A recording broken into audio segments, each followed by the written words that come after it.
Kapag biglang hindi na masyado gumalaw si baby sa tiyan or parang umonti yung galaw ni baby or hindi na siya gumagalaw.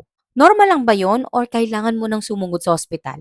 Sige, pag-usapan natin yan dito sa video na to. Actually, this is parang second part ng nauna kong na-upload na video about sa bakit mas madalas gumalaw si baby sa gabi. So, dito sa video na to, pag-uusapan natin. So, ano yung mga warning sign na dapat ka maging aware at sumugod agad sa hospital kung sakaling hindi mo na nararamdaman yung paggalaw ni baby. Isang araw sobrang likot ni baby, no? Halos maya't maya mo siyang nararamdaman. Pero kinabukasan, napansin mong parang tahimik siya.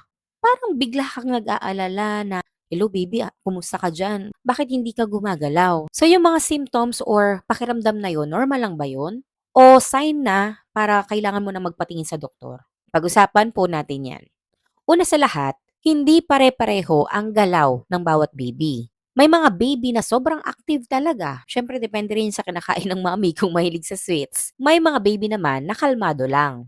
Basta ang importante, alam mo kung ano yung normal movement ni baby. Kasi ikaw ang unang makakapansin ng any changes or pagbabago. So, kailan ka ba dapat mag-alala? Kung dati active si baby mo sa loob ng tiyan, pero bigla mong napansin, malaki yung binaba ng galaw niya. Kumbaga, mas less na yung movement niya sa loob. Bakit kaya? Anong nangyayari? So, huwag mo to talagang baliwalain, mami. I-note mo yan. Once na maramdaman mo siya, kailan mo siya naramdaman, anong oras mo siya naramdaman.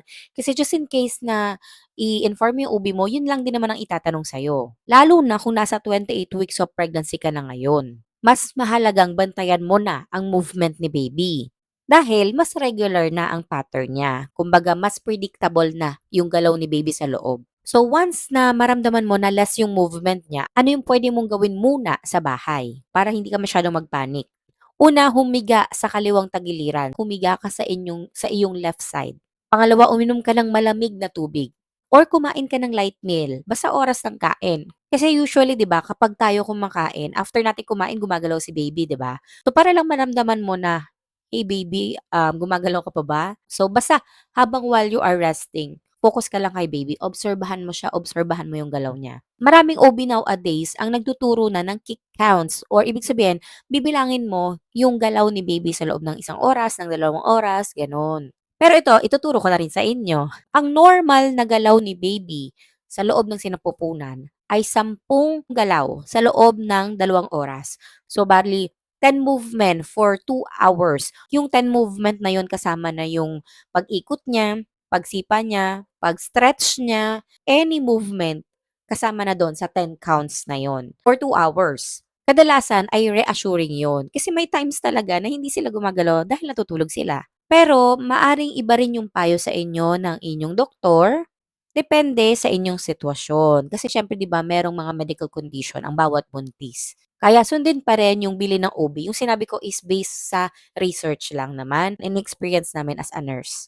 Pero ito ha, kailan ka dapat pumunta sa hospital or inform mo ang OB mo? Kung na-monitor mo na si baby at halos wala ka pa ring maramdamang galaw. Pangalawa, sobrang hina ng galaw niya kumpara sa normal pattern na usually nararamdaman mo. Pangatlo, sinusubukan mo na siyang gisingin, pagalawin, pero wala ka pa ring pagbabago. Parang hindi mo pa rin nararamdaman si baby.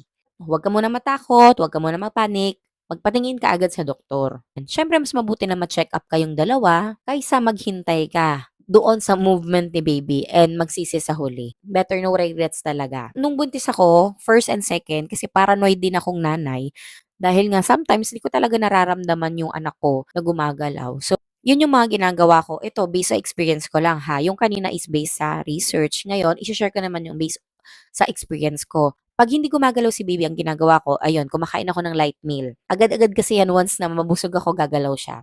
Pangalawa, minamassage ko yung tiyan ko.